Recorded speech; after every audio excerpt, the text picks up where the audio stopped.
Good morning, everybody.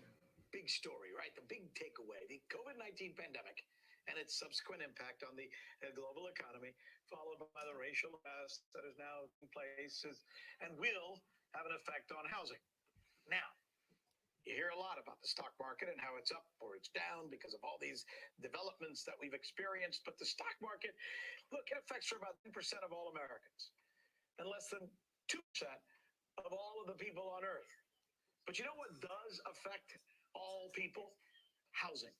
Because one way or another, we all need a roof over our heads.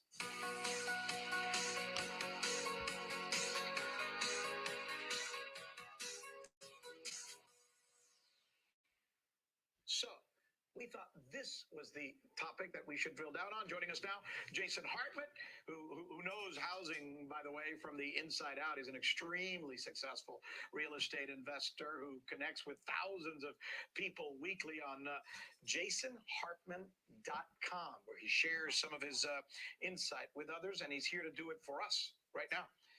All right, Jason, let's start with this. First, have these times that we've been going through with the economic situation, the pandemics, et cetera, have they caused home prices to go down?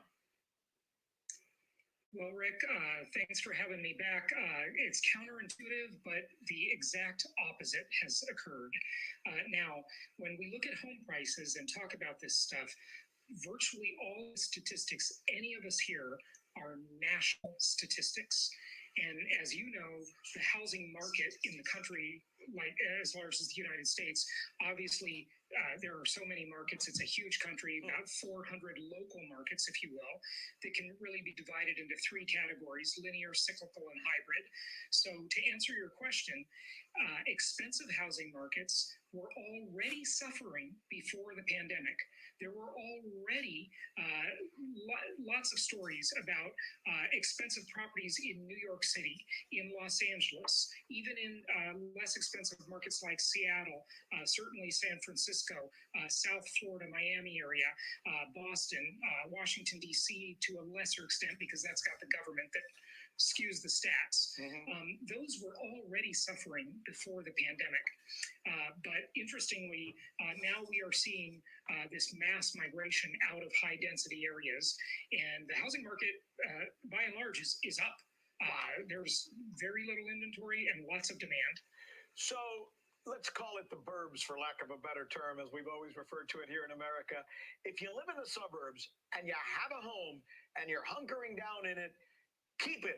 Don't sell it, because the value you have in your home is pretty much the value you have right now as a person, right? I mean, monetarily, of course.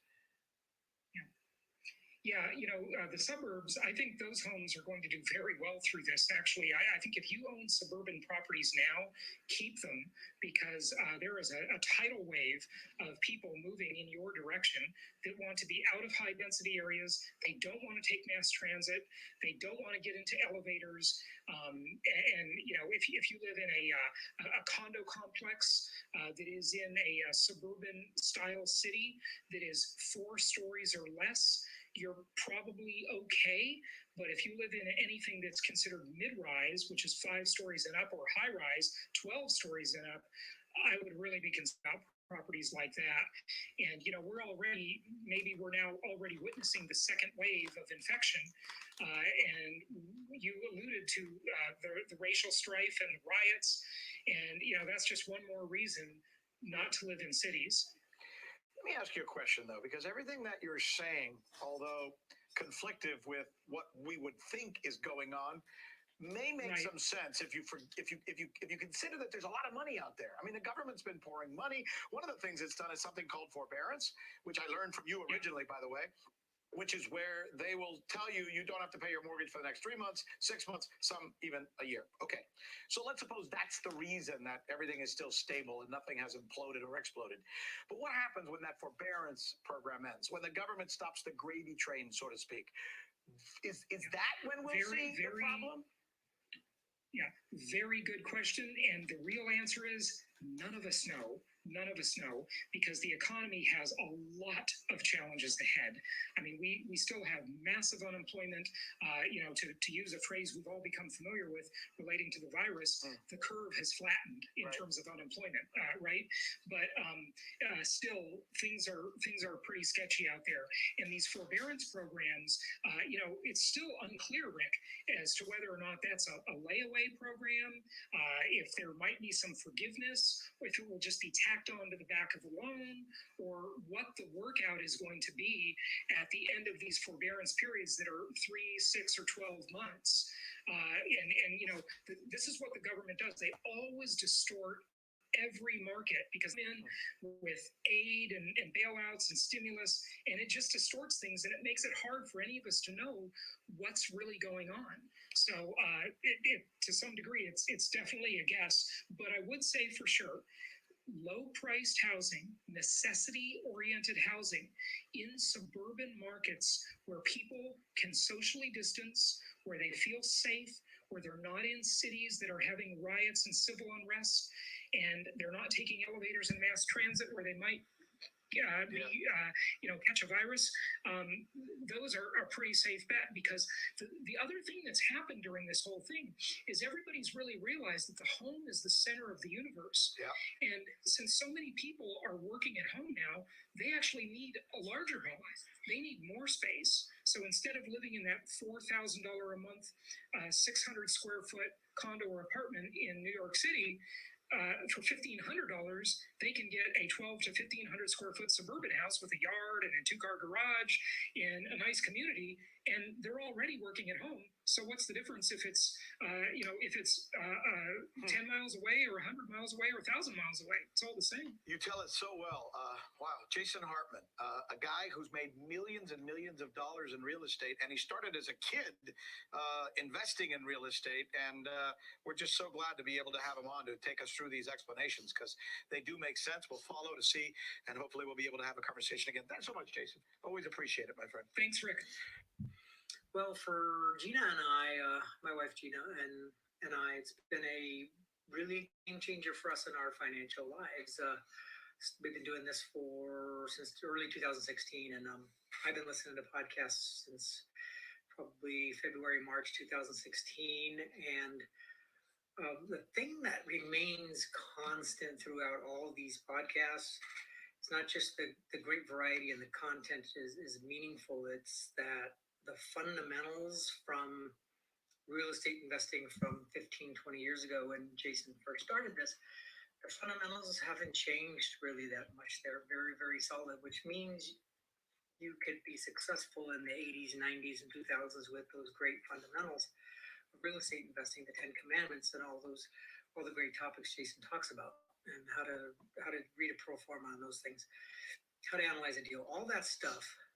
It's constant, and if you follow that philosophy and really buy into it, there's nothing you can't accomplish in that. And my wife and I moved pretty fast in 2006, and we have the same properties that we bought through, and we still have those cash flowing properties today. They're making even more sense because some of them have appreciated quite a bit. We just got fortunate there, but the information is great. The support, Sarah and the team, is wonderful.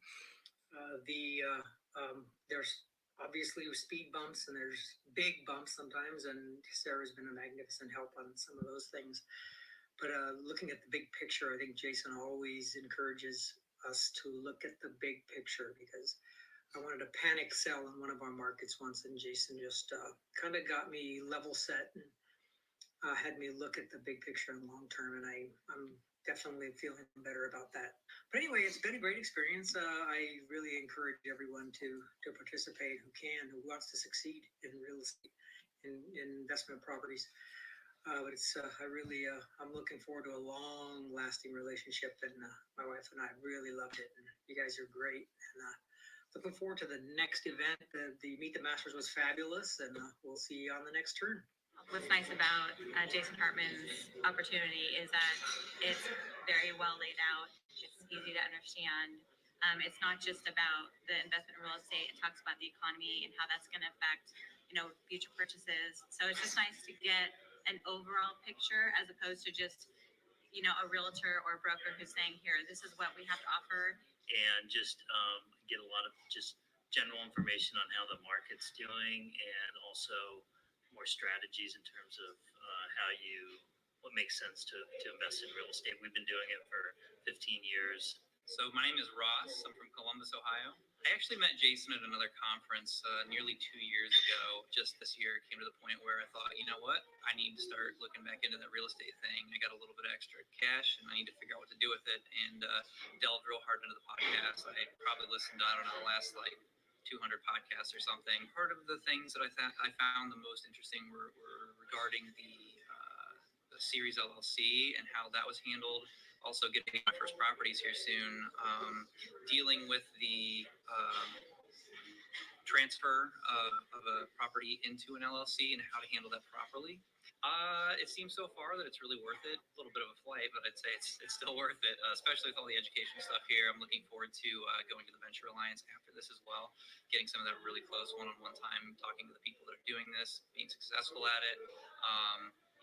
There's no downside to me right now, so I'd say totally do it. Welcome to the Creating Wealth Show with Jason Hartman.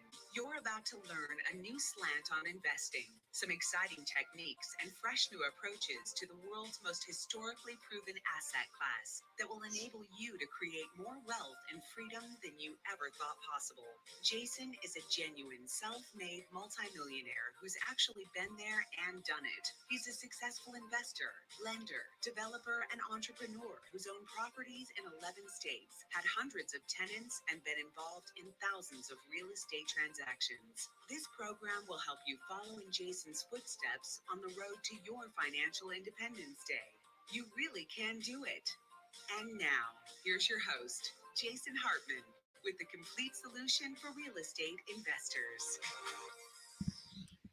Hey, good morning, everybody. Thank you for joining me, and all of you jumping on here so quick today. Usually I have that little intro to sort of have a buffer between the time where people are sort of joining, getting their notifications, and coming on, and so we put that out there. But you guys were right on the spot this morning, so welcome.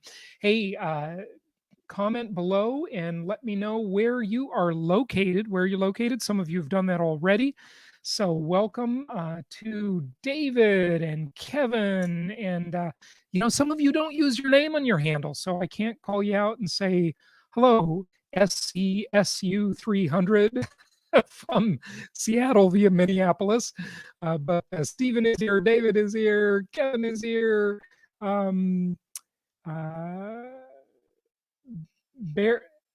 Beardsome biker. Okay. Carrie from Phoenix. Good morning. There's so many of you here. I can't even. Montana Casey is here. Hey, that's a cool name. Is that your real name, Montana? That is a cool name. So there you go. Okay. Let's see here. Well, Ron, Fernando, Ian, Sapon, Nathan. Oh my gosh, there's a bunch of you here already. So anyway, thanks for joining us. Stephen, another Stephen. There's a few Stevens on here, or Steves, and there's a Steve too as well. So welcome to everybody. So I want to say welcome to 1984. Yeah. 1984, the Orwellian nightmare in which we are actually living. We are living in a time where language is being revised right before our eyes, where new meanings are being given to old familiar words that we thought meant one thing, now they mean another thing. And yes, so new meanings are being given to everything. And censorship is rampant. It is everywhere. It is absolutely everywhere. I mean, this is nuts. I was watching a news commentator recently who said it well. He was saying that the Biden transition team, assuming Biden is actually elected, assuming he actually wins a fair, honest election, I think the jury is definitely out on that, even though the news media decided to call the election. And it's interesting because I was just forwarding a video on Facebook this morning, and I was forwarding it to a group that I run on Facebook. And when I forwarded the video, that was nothing more than commentary about the media's influence on the election. That's it. It was strictly opinion, just commentary about it, not saying this or that, not even saying there was voter fraud or not, just commentary about the media's role in choosing the president. That's it. And when I tried to forward it, Facebook stopped me and they said, "Are you sure you want to forward this? It contains false information." And then, on those notifications you get, right? They talk about these independent fact checkers. Well, I'd like to know who these people are. Are they like the Chamber Committee? Who are they? What are their credentials? What are their names? What are their political beliefs? I mean, this is absolute insanity that we are living in. We are really living in a time of complete insanity. I mean, it is unfreaking believable. It is unbelievable. And did you go to the Joe Biden page on Facebook and go to the Donald Trump page on Facebook? Trump's title was downgraded by Facebook. He's no longer the president of the United States of America, according to Facebook. He's a political candidate. Facebook changed the title of the president of the United States, at least until January 21st, right? I, I mean, the nerve. You just can't make this stuff up. It's like so egregious. It's absolutely insane. And yesterday, there was a Trump rally. Note that Trump is still actually the president, at least for a few months or a couple of months. And there was a Trump rally. And guess what? The disgusting, shameful activists at Airbnb did. They started canceling reservations around the rally for people who were attending the rally. Yeah. Can you believe that? The tolerant people are the most intolerant people of all. So now that's one of the words that has a new definition. Tolerance, right? What does that even mean anymore? Certainly it doesn't mean anything in the cancel culture, right? If you have a different belief than the students at a university, and you're invited to go give a speech on that campus, they will burn things down, they will destroy property, they will hold riots, and they will spew their disgusting hatred. The tolerant people, right? Yeah, that's why words are getting totally new meanings, right? It's absolutely insanity. So yeah, we'll talk about economics and investing, but I don't know. It's like, how can you not talk about this stuff? Our freedom is just like evaporating. This week I witnessed so many people on Facebook, on Twitter, posting, connect with me on Parler, connect with me on MeWe, two other social networks. Watch my channel on Rumble, a YouTube alternative, right? I mean, look, at least it's out in the open now, right? There is no doubt that the powers that be, the tech monopoly, is there's no doubting what they believe in anymore. There's no doubt their extreme censorship. I wonder if they'll cancel this broadcast, right? Because they just don't like what you say, right? It's absolutely incredible. So post your questions and comments below. Tell us where you're located. And as you see at the bottom of the screen, if you text us, you can come on the show. Do you agree with me? Do you disagree with me? Do you think I'm brilliant or do you think I'm an idiot? Come on the show and tell me. We actually encourage free speech over here. As long as you've got like, if you're going to be rational. Okay. If you've got Trump derangement syndrome, don't bother. Okay. Because, you just can't have a rational conversation. So anyway, that's it. So at the bottom, you see text JH Live to 949 288 2940. It'll send you a link. You can join me right on the show, right here. Come on, ask your questions, debate the issues, whatever it is. You got questions about economics, about real estate investing, about the Biden tax plan, whatever it is, who knows, right? But I must tell you, there are two books that, when I went to high school, I used to see people carrying these books around with them and reading them. They were assigned as part of English class in high school. Now I am sure that cannot be true anymore, because there's no way that the brainwashed people we have today could think what they think, totally lacking critical thinking skills. I mean, absolutely amazing. If they read these books, these simple, easy books to read, right?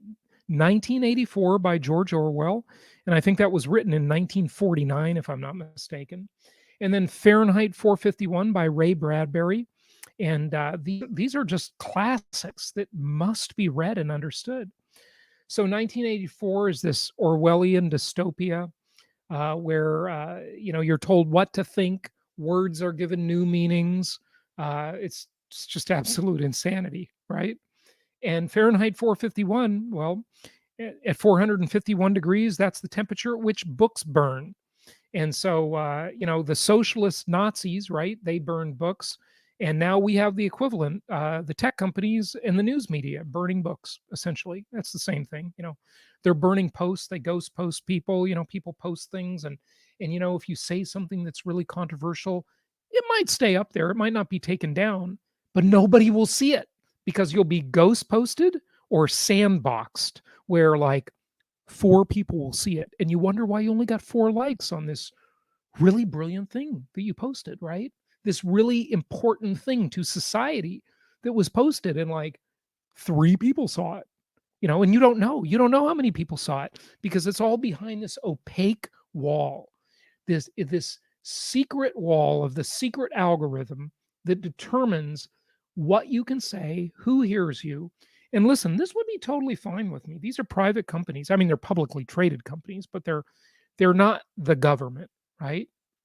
That would be totally acceptable to me if there was actually competition. If these companies didn't have 2 billion users and a annual revenue equivalent to the GDP of the top 130 or equivalent or above the top 100 or the bottom 130 countries on planet Earth. They have, Facebook has a GDP bigger than Chile, the country of Chile. Okay. Facebook's annual revenue is more than that entire country's GDP. I mean, this is not a free market, folks. There's no free market here at all. This is cronyism, it's capitalism. And if the new administration comes in, if they win the election or if they finagle their way in one way or another, we basically have a corporate takeover. Guess who's going to be on the cabinet of Joe Biden's administration? A big exec with Airbnb. Yeah. So what do you think that legislation is going to be? Do you think it's going to be favorable to Airbnb? These companies, they're so insane. It's unbelievable. Will Airbnb ever make a profit? Will Uber ever make a profit? I mean, do these companies have a path to profitability, or is the whole business a business of just raising money? I mean, is that a business? I don't know. It's interesting. What do you think? Post a comment below. Come on the show. Just simply text us and come on the show, and we'd love to hear from you. But I must give hats off to this new set of laws, one of which I'm very familiar with because I am actually pursuing a case based on it right now against a competitor who tried to ruin my life and kind of succeeded. And I'll comment on that after I play the video. But listen to this. Listen to this press conference with Governor DeSantis of Florida, my governor, who I really haven't even followed much. But after watching this video, I fell in love with him. He's my new man crush because this is brilliant. And it's what every law abiding citizen wants and deserves. And this is good stuff. So check this out. I'm going to play this little clip for you. And so I'm proud today to be able to announce what will be a focal point of the next legislative session, a legislative proposal which we're calling the Combating Violence, Disorder, and Looting and Law Enforcement Protection Act. That will probably be the boldest and most comprehensive piece of legislation to address these issues anywhere in the country. And there's a number of things that we'll be doing. We are going to impose criminal penalties for violent or disorderly assemblies, and that'll be a third-degree felony. We will also... Right here is why everybody needs to move to Florida. Look at how well this state is run, at least in this regard. I mean, this is amazing. Check out how they cobbled together this series of things to allow people to have their First Amendment rights, absolutely, but also to allow good law-abiding citizens to live their life. Keep listening. This is pretty darn brilliant. Require a felony if you incapacitate any of the roadways. We see people take over interstates. That is absolutely hazardous. It's not fair to motorists who may get caught up in that. And so that will be unacceptable. Also, we have a prohibition on destroying or toppling any type of public property, including monuments. That's not the way to go about it, and we'll hold you accountable. Also have a prohibition on harassing innocent people in public accommodations. You see these videos of these innocent people eating dinner, and you have these crazed lunatics just screaming at them and intimidating them on a public accommodation.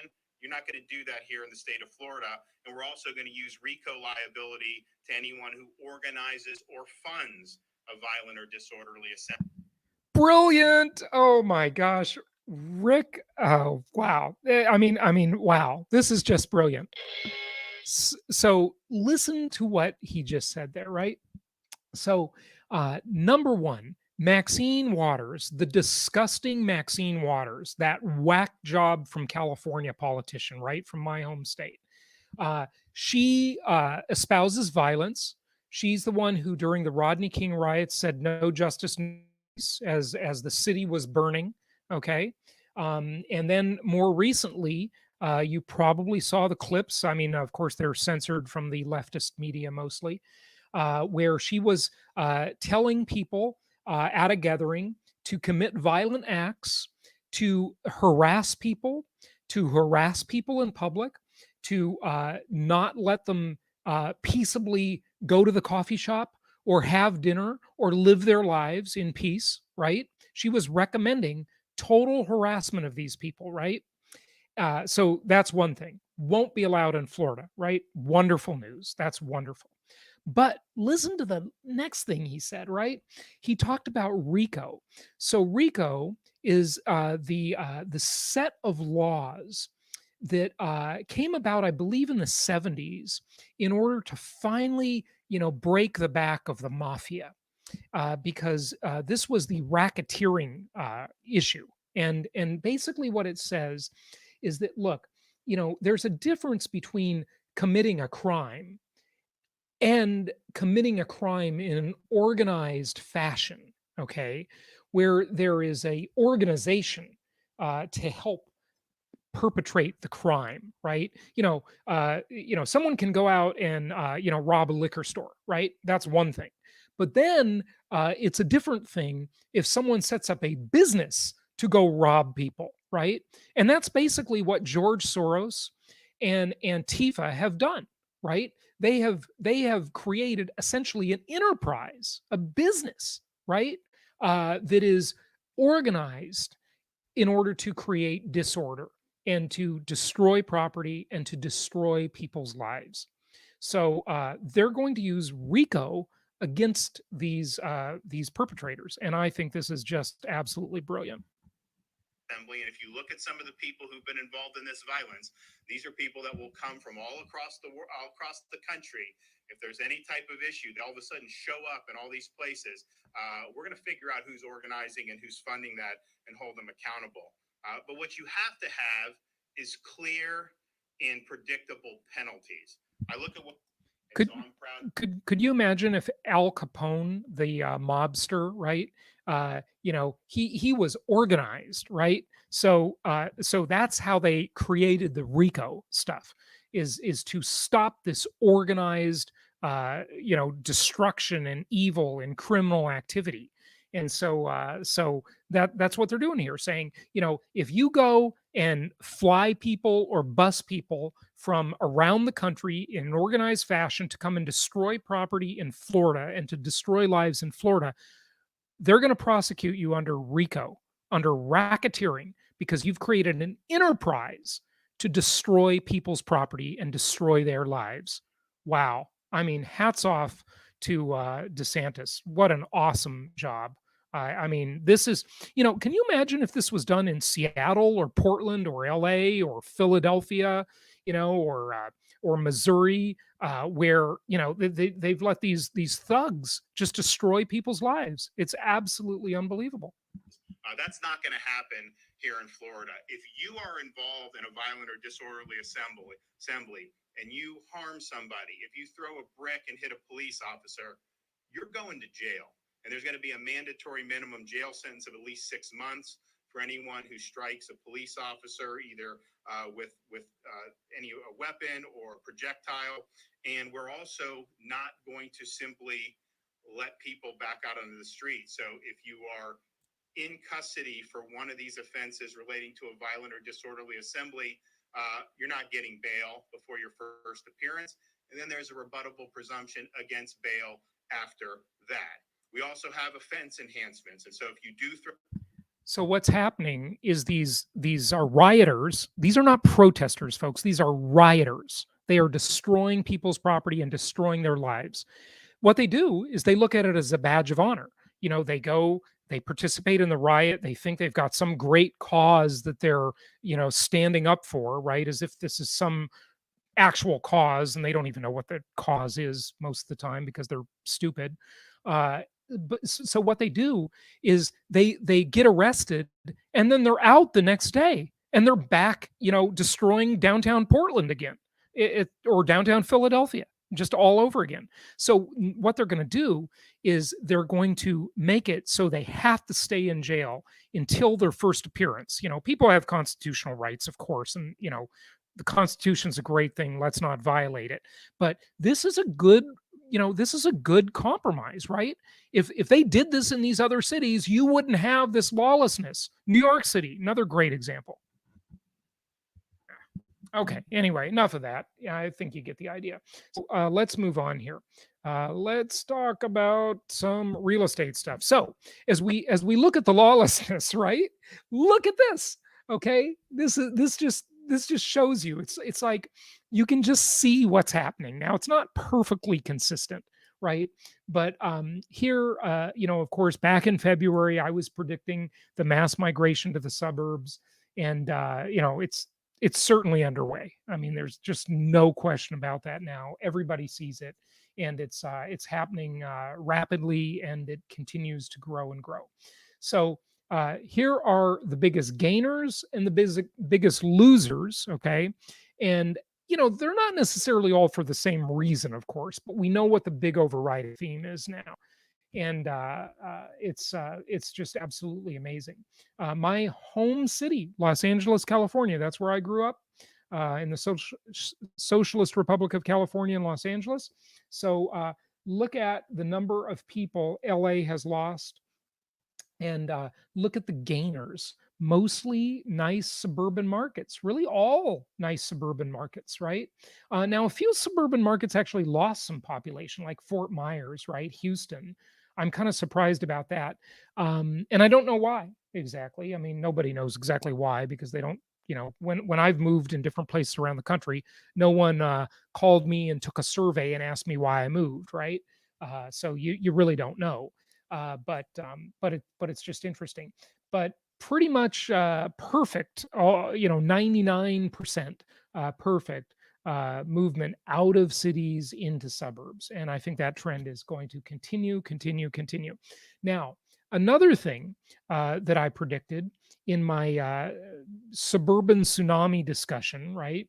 And these 6 mega trends that are just changing everything due to COVID, and then secondarily due to civil unrest and these crazy riots. The sixth one was multi-generational living. And boy, if that prediction isn't coming true, just like I said it would in February, back in February, right? Remember, you saw Cuomo and de Blasio, the idiots in New York, right? You saw them put COVID patients into assisted living facilities and nursing homes, right? And then the death rate just skyrocketed. It was absolutely horrific. So now, just as I thought, you would have this situation where people are afraid to go into group living facilities. Okay. And so you have these what's called accessory dwelling units, okay, ADUs, accessory dwelling units. You're going to hear more about that as time goes on. And basically, and you have some properties that already have this, right? They have a casita or a guest house or a pool house, or they do a new one, an accessory dwelling unit like this, okay?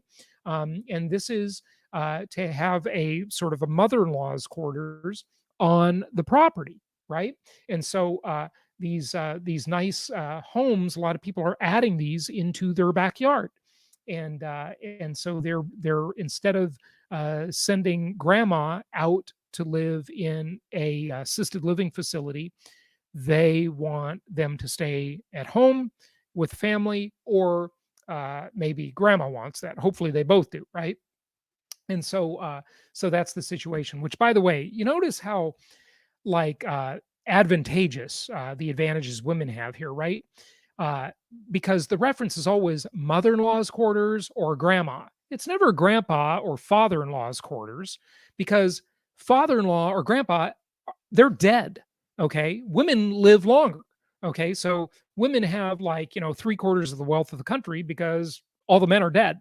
Okay, so in the last part of life, right? So what do they live, like 8 years longer on average or something like that? Maybe 7, 8 years longer. And so there you have it. And this is going to be a lot more popular. And this is popular around the world. Okay, it's just not popular in the US, right? Also, the remote work trend, the home office trend, right? This is from one of the newsletters I subscribe to. I think it's from Morning Brew. Yeah, Morning Brew. That says it right there, Morning Brew, right? But look at this. This year's social distancing mandates have made employees much more familiar with each other's living rooms, right? Because everybody's doing a Zoom meeting from their house. Okay. And, people want like professional style home offices, and they want two of them, or three of them, or four of them, one for each adult, and then a workspace for the kids, a professional space. And now, one of our investment counselors just told me that the kids are coming back home. Okay. And it's, the school closing up again for another month. And so here we go again. So this just increases the size of the home people need, and it just bodes well for suburban living, more and more so. And I just want you to think about how significant this trend is, right? It's much more significant than the idea of, okay, someone lives in New York City, or they live in Boston, or they live in maybe Washington D.C., or they live in Los Angeles or Seattle, or Portland or San Diego or San Francisco, right? Or Chicago, one of these places, right? And they live in the core, right? The high density part of those places. So when they leave that city, right? You'd think, okay, well, big deal, Jason. Say 1 million people leave all of these places, and then they scatter to all these different suburbs. And you think, like, okay, once those 1 million people move, then the big real estate trend is over. And they'll run up the prices a bit, they'll run up the rents a bit. By the way, rents, if you're not raising your rents, you need to be raising your rents, because rents are going up, up, up, up. Okay, here, wait, let me get the right sound effects. Ching ching. Yeah. Ka-ching. It's not ching ching, it's ka-ching. Ka-ching. So yeah, they are seeing rents increase dramatically. And one of my friends told me that he is seeing $200 per month rent increases on houses that he was renting for 750 are now 950. Houses he was renting for 1,000 are now $1,200. Okay, so the rent increases are becoming very, very significant. And so raise your rents. But here, okay, let's just take the value of the home, for example. If someone lives in LA, my home city where I grew up as a kid, lived in Los Angeles, and so say they have an inexpensive house in LA, a cheap house, it's $600,000, and they sell that house. And then they move to one of these suburban markets where you can buy an equivalent house for 250, or maybe even 200,000, right? Maybe 300,000, whatever it is, right? Look at all that buying power they have kind of left over now, right?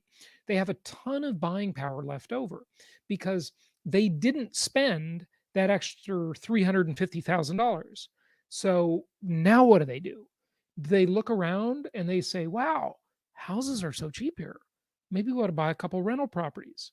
And so they buy, two $175,000 rental properties, or maybe buy three $125,000 rental properties, or whatever the math is, right? And so they spend that extra $350,000, or they buy a big, gorgeous palatial mansion for themselves for the same price. And a lot of times they're moving to a state with no income tax.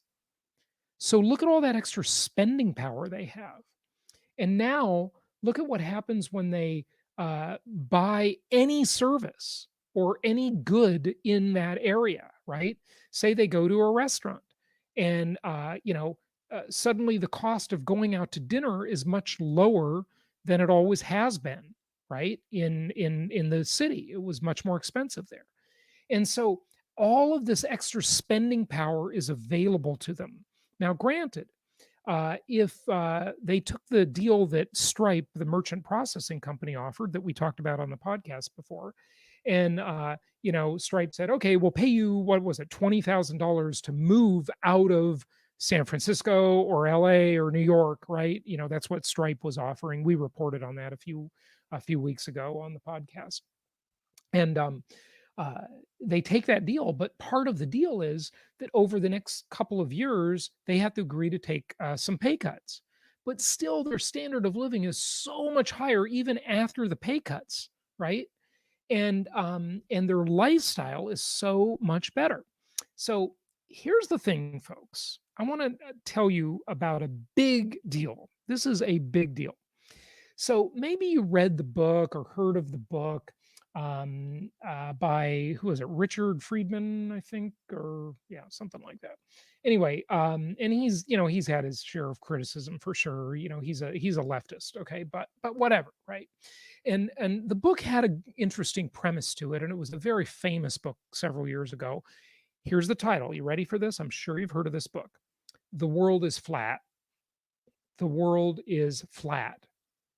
Well, let me tell you something that's going on. Okay. This is a new part of my thinking, a new part of my theory that I have not shared with you. I have been thinking about this for maybe 2 months, but I haven't talked about it really.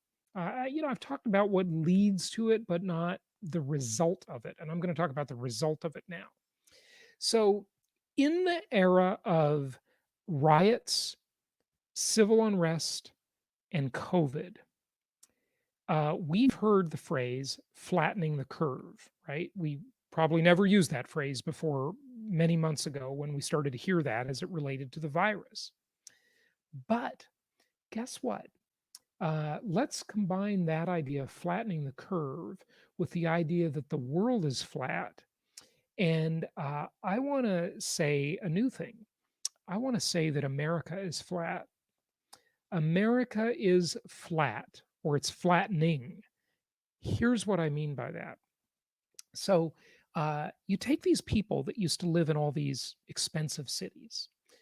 They tend to be ambitious people and educated people. Usually, that was kind of one of the prerequisites to be able to live in these expensive places and have a decent lifestyle there. You had to be educated and you had to be ambitious. And that's why, like, one of my friends, Sandeep, he told me. I remember we were sitting over coffee one time, and Sandeep says to me, he says, Jason, one of the reasons I love living in New York City. This was a few years ago, before any of this craziness. He says, is that because almost everybody I meet and connect with in New York City is smart and ambitious. And I'm like, I can understand that, because that's kind of a prerequisite, right? It's kind of a Darwinian idea that, in order to live in an expensive place like this, someone has to be smart and they got to be ambitious. Okay. Or they're just not going to make it there. Now, certainly, in these big cities, you have, low paid people that live in really horrible conditions, but I don't know why they live there. They should move, because if they move to the burbs, they could live much better. But whatever, to each his own. So that's now. What happens when all those people? Well, it's already happening. But what will be the ultimate effect, the knock-on effect, as those people leave? They filter out of these expensive places, and they just sort of filter in, like water. When you spill the water, and it just kind of flows in every direction, right? But it always flows to the lowest point, the lowest price point in our idea. This is what I call the water theory. And I've been talking about this for 16 years. It's not a new idea at all. And that was just the idea that when real estate got too expensive in one market, it would flow to another less expensive market, because water flows to the lowest point, right? Obviously. So what happens is all these smart people filter out of these places, right? So say, for example, you have these different tech hubs. You have Silicon Valley, and you can have Silicon Alley in New York. Well, New York to Boston is Silicon Alley, I think, right? And then you have the Silicon Triangle, which I think is like Raleigh, Durham or something. I can't remember all these things, but they're all like, making up their own names, Silicon this, Silicon that, right? Trying to be tech hubs. And so what happens is all these people leave those expensive places and they move to these less expensive places. Now, I want you to compare this to another idea, okay? So look at the way computers used to be and the way technology used to be. Technology in the old days, the idea was you had a mainframe computer. Now, this was before my time. I mean, I guess I was alive during this, but I certainly wasn't conscious of it. So you had a mainframe computer. And so you had this big computer that took up a whole room, or maybe a whole football field for all I know, big giant computer, where you had those tapes moving, those big reel-to-reel tapes moving back and forth to access the data and all that stuff, right? You've seen this in old movies and old TV shows. So you had a mainframe computer, and the mainframe computer had dummy terminals, meaning that none of the computer processing was happening at the level of the dummy terminal. It was happening at the mainframe in the computer room, right? Can you imagine thinking like that nowadays, that you'd have a computer room in your office, right? There's no computer room. Why? Why is there no computer room? Because the PC, the personal computer, flattened the hierarchy. Okay, it flattened it, and it put the computing power on everybody's desk. So now the lowest paid person at that office, as long as they had a computer on their desk, they had the processing power right there at their desk. So the secretary, the receptionist, had the processing power right there at their desk. Okay. No longer was the information all in the hands of only the small number of people in the company that accessed and ran the mainframe computer. So if you look at that as a metaphor for what's happening now with the America is flat idea, and by the way, this is also true to a lesser degree in other countries around the world, but it's more true in America. Why is it more true in the United States? It's true in the United States because the United States really is the pioneer and still the world leader in this idea, suburbia. Okay, it's like I want to play that Rush song, Subdivisions, right now, which, by the way, Rush is the most talented band in world history. And it was so sad to see Neil Peart pass away earlier this year because he was a musical genius. Um, I mean, if you ever want to read incredible poetry, just read the lyrics to Rush songs. They're brilliant. And by the way, Neil Peart, the drummer for Rush, who was the lyricist who wrote all the music, he's the one who got me interested in Ayn Rand and all of her incredible work. You know, the author Ayn Rand, and you know, their album 2112 is really a parallel to her book Anthem. Okay, and they even have a song called Anthem, and it's just incredibly brilliant stuff. I mean, it's really, really brilliant. But anyway, they have this song called Subdivisions. Subdivisions in the high school halls, in the shopping malls, conform or be cast out, in the basement bars, in the backs of cars, be cool or be cast out. Any escape would help to soothe the unattractive truth, but the suburbs have no charms to soothe the restless dreams of youth. Right. And that song was all about how the suburbs are boring and they're just, you know, monotonous, and all the young people wanted to go to the city. And that was true when that song was written in the 80s, right? But it's not true anymore because millennials are leaving cities. Well, actually, millennials aren't even young anymore. Okay. So Gen Zers, okay, they're the young people now. Generation Z, they're the ones moving, you know, to the suburbs, right? And so the city ain't what it used to be, folks. So America is flat. Okay, America is flat. And by the way, why are we still on this screen? Well, I guess we'll still talk about the home office idea.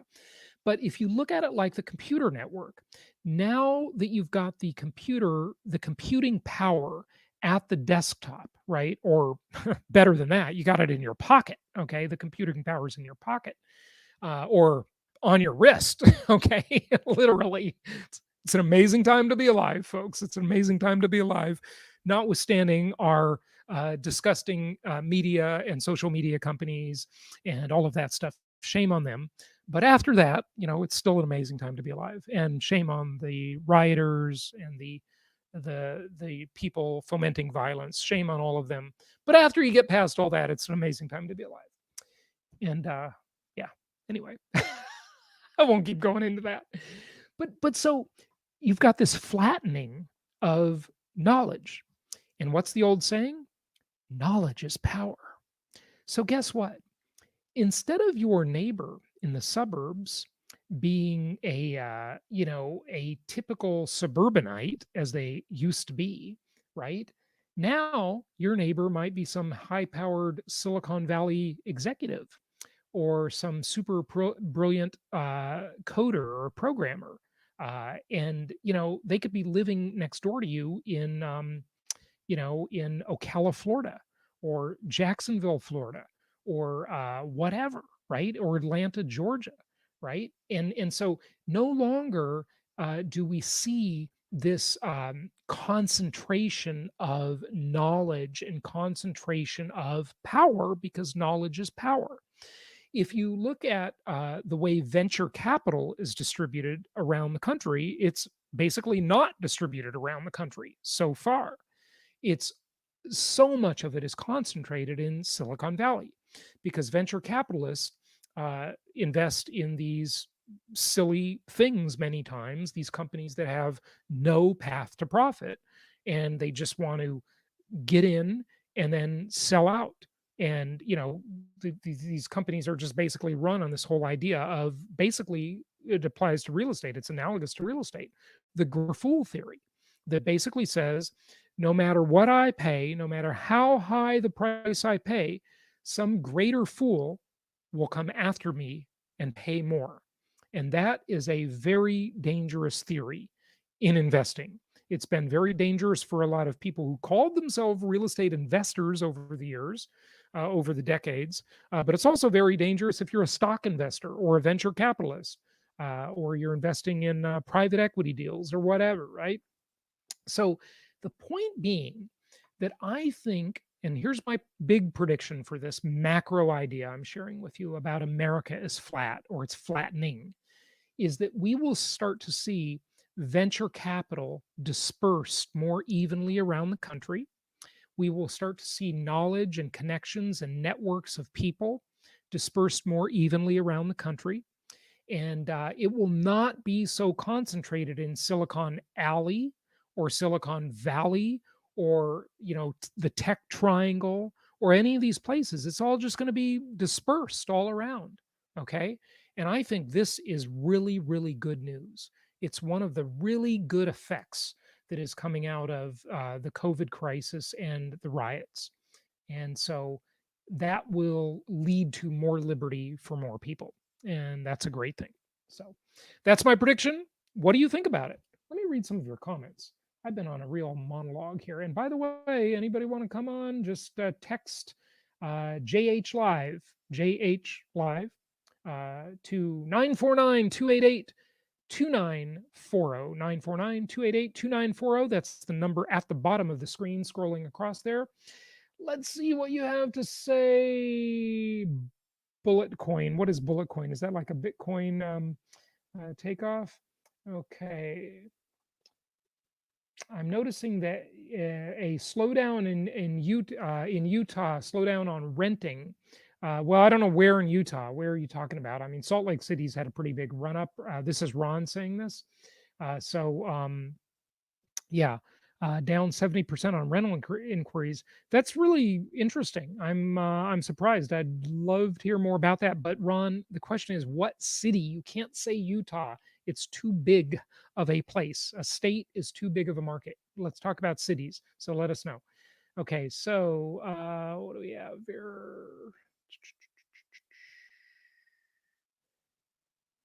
Yep, George Orwell was one of the smartest people to ever walk the earth. Yeah, Bill, he sure did predict it right.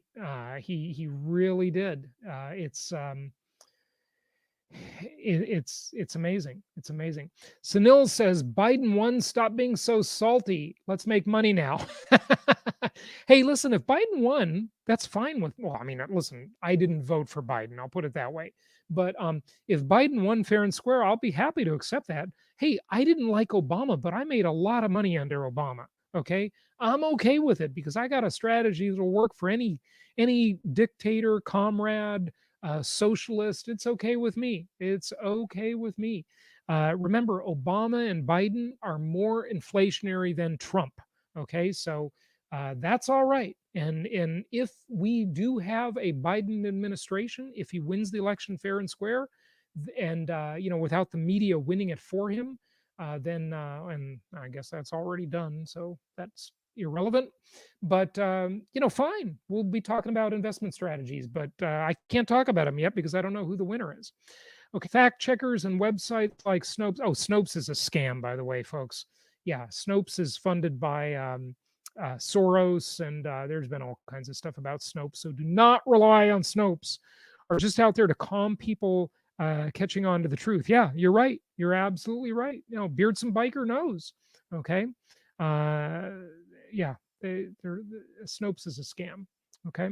So war is peace, freedom is slavery, tolerance is hatred. Yes, that's the new meaning. That's the new Orwellian language, Montana. Absolutely. By the way, I'm still curious. Is your real name Montana? That's such a cool name. Okay, so Ida says it's a scary time. Doesn't matter who you voted for. Every single American should be really worried about the censorship and attack. Yeah, you are absolutely right. Thank you for saying that. You are absolutely right. We should all be worried, no matter what side of the political aisle you are on. Okay, what's up? Good stuff. Thank you. And by the way, I'm skipping a lot of these that are just saying hello because I'm trying to just get to some sort of content comments, if you will. The real downturn hasn't even started. Kevin, I know you are a bear, and you were saying that last week when you were on. We'll see. I don't know. I don't know. Yes, I do agree with you on this, though, by the way. Kevin is right on this, folks. Okay. There is a wave of CMBS, that's commercial mortgage backed securities for commercial properties, incoming. You are absolutely right. I have been saying that for months, and that is going to be ugly, ugly, ugly, ugly. It's going to be bad. But people still need a place to live, and there's a shortage of housing, and interest rates are super low, and real estate's actually cheaper on a principal and interest cost per month than it was in 1976. It's cheaper than it was in 1984, and it's cheaper than it was in 2006, adjusted for inflation and price and interest rate. So, you know, Kevin, I don't think that's gonna change the housing game. Okay. Um, yep, I know there's a lot of derivatives connected to that. There's no question about it. And the derivatives market is a scary, weird thing. But I will say, when it comes to derivatives, I'm going to go back to what I talked about. Oh, gosh, this must have been 10 years ago. I did a podcast about this on the Creating Wealth show. I like to call derivatives the thing about the thing, okay? Because people get lost in whatever a derivative is. A derivative is just a thing about another thing. That's all it is, right? And so it's like one financial instrument connected to another financial instrument, and it might be connected to another and another and another. And there's like this cascade, this waterfall. But remember, on both sides of a derivative transaction, you have counterparties. And so, yes, one counterparty will lose, but another one will win. So I'm not so sure that is really that big a deal. I know there are like gazillions of dollars in derivatives out there, but the derivatives market could collapse, but it doesn't mean that actual money disappears. And let me remind you of something. Okay, this is what I said uh, right when the Great Recession started. Um, I said to people, I said, I want you to think about this. Okay, the day before the Great Recession began, right? And, it's debatable when it began. A lot of people think it began when Lehman Brothers failed, but I really think it was a two-stage process. The first stage was the mortgage meltdown. Okay. A lot of people like to blame it on real estate, but that's not really true. You should be blaming it on Wall Street because they were the ones who were the real culprits. You saw the movie The Big Short, I'm sure, et cetera, et cetera. But here's what happened. Okay. So you had the mortgage meltdown. You had a bunch of these toxic mortgages that went bad. Okay. And so there was a foreclosure crisis. But then what you had after that is the second wave is you had a situation where we found out that Wall Street was pulling all their shenanigans. So they were repackaging these toxic mortgages into pools. They were pooling that money and selling them off as securities. And when that happened, the securities started to default or decline in value. And you saw this huge, you heard the word tranches, right? These tranches of securities just go bad, bad, bad, one after another. And sometimes they sold the same mortgage over and over and over again. In fact, I even read articles saying that they sold the same loans sometimes 33 times. So, in other words, this whole thing was a house of cards, a game of smoke and mirrors, whatever you want to call it. And when, or a game of dominoes, right? So, when the first domino, was pushed over, then the next one was pushed, and the next one, and the next one. So, it's this chain reaction, right? And so that's what happened. But here's the thing, okay? Whenever you have a crisis like that, wealth is always reallocated. But guess what? If you looked around the world and you got away from thinking about the Wall Street economy and you started thinking about the Main Street economy, in other words, the difference between the financialized economy, the game of smoke and mirrors, and the real economy, guess what you'd notice? So You look around the world the day before the Great Recession, and then you hear about the Great Recession and you go, oh my God, the world's collapsing, the economy is collapsing. And then you look around the world again. And guess what? You notice that both times, before and after, when you looked around the world, you'll notice there was the same amount of real estate, the same amount of gold, the same amount of oil, the same amount of every resource. It was all the same. So, did the real world actually change? No, it didn't. It was the same. There were the same number of houses, the same number of commercial properties, the same number of apartments, the same number of cars, the same number of everything, right? The same amount of gold, the same amount of silver, the same amount of platinum, palladium, iridium, uranium, whatever, right? Copper, doesn't matter, right? Same amount of lumber, same amount of soybeans, same amount of pork bellies, any commodity you can think of, the number did not change, okay, with the Great Recession. But what did change is the winners and losers, because the economy is so highly financialized, meaning that so many things, so many derivatives are created out of real things, right? That it really reallocates assets very quickly. And guess who always wins? Wall Street. The crooks on Wall Street always win because they take advantage of the cantillion effect because they are close to the money. The cantillion effect, we've talked about it on the podcast many times. Richard Cantillon, an economist, I'm now calling him my second favorite economist, okay? Because he basically postulated this idea that whenever there is a money printing event, a stimulus event, any event that where things would change a lot, the people and institutions who would benefit the most were the ones who are closest to the money. And guess who's closest to the money in our world? Government people, our politicians, Wall Street, and the banksters. Okay. And guess how you can play this game without being one of those people?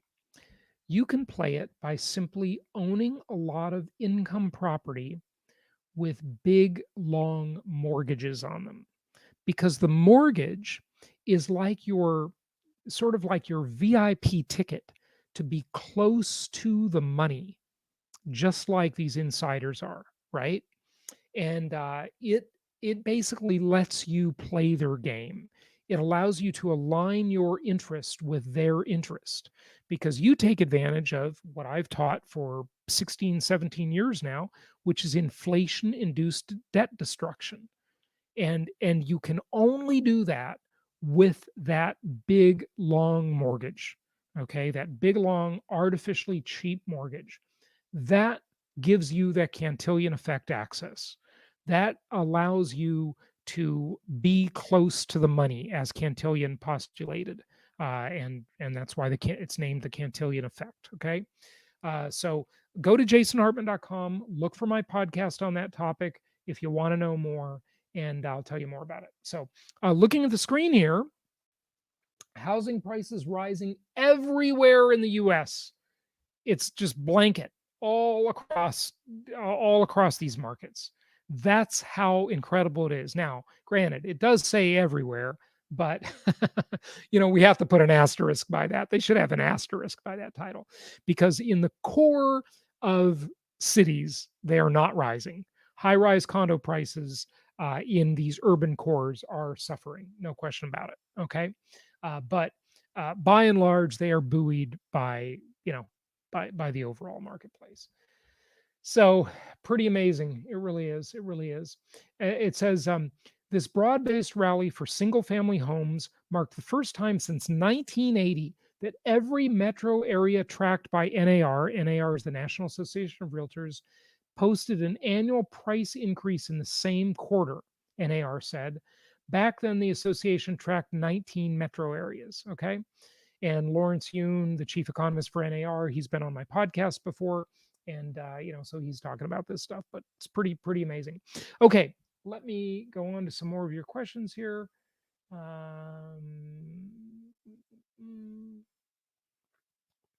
Democrats are still salty about the 2000. Yes, they sure are salty.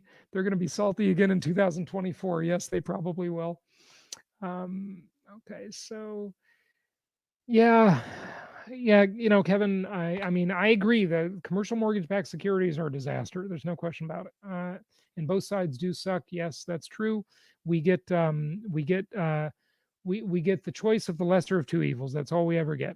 Not billions in derivatives. Yes, I know it's 1.5 quadrillion. I know it's measured in quadrillions. I don't know if it's 1.5, but okay, I'll take your word for it.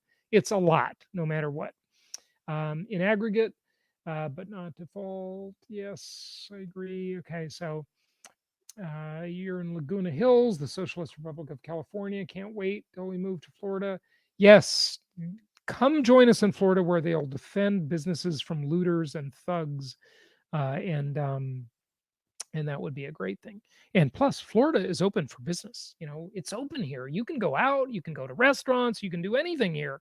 Yeah. And now, Sleepy Joe Biden will probably make a national quarantine law or something like that. So we'll see what happens. Let's hope that doesn't happen.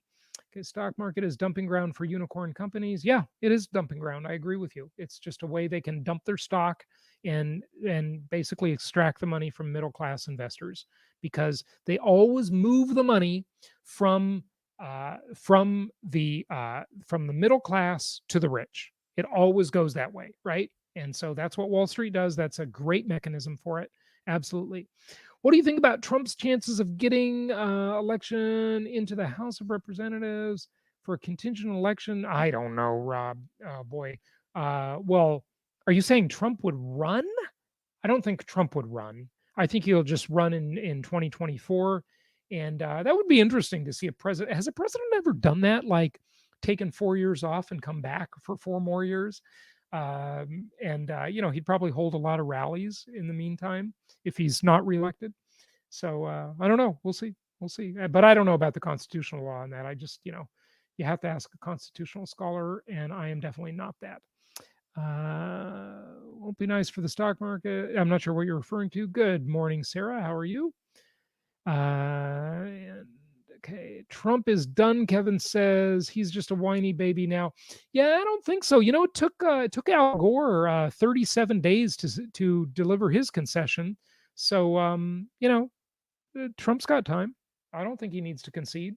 I think he should wait. I think he should wait to find out what happens with the litigation and the investigations into voter fraud, because I don't know. It's a pretty uphill battle at this point because he's got to pick up a lot of electoral votes to get over that 270 mark, and a lot have to be taken away from Biden. So we'll see how big the fraud is, but we'll see. I don't know. Okay, move on from political stuff. I don't know, Kevin, you're pretty political yourself. You're the one making comments about it. DeSantis is doing a great job. I think DeSantis should run for president later on. So we'll see. Okay, Kevin, enough of the Trump hating. Okay, we've heard it. I get it. I'm beginning to worry that you might have a little Trump derangement syndrome there. It's a virus. It's going around, and there's no vaccine. You know what the vaccine for it is? The vaccine for Trump derangement syndrome is capitalism, real capitalism, not cronyism, not fascism. The Biden administration is going to be fascist. That's what I predict. That's how it's looking. Cronyism, fascism. And yes, I'm not afraid to tell the truth. Well, hey, there's a lot of truth I didn't say too that I'd like to say, but thank you for the vote of confidence. Okay, what do you think of Central Florida market? Still a good time to purchase? Yeah, we've got, go to jasonhartman.com and click on the properties page. We've got good properties all around Florida in many different markets. So not just Central, but there's a lot of good choices in Florida right now. Okay. As an escapee from the San Francisco Bay Area, I'm grateful. Okay, for a governor like DeSantis. So, Ian, I got to ask you that question, right? Does the flattening of America that I just talked about, does that apply to you, right?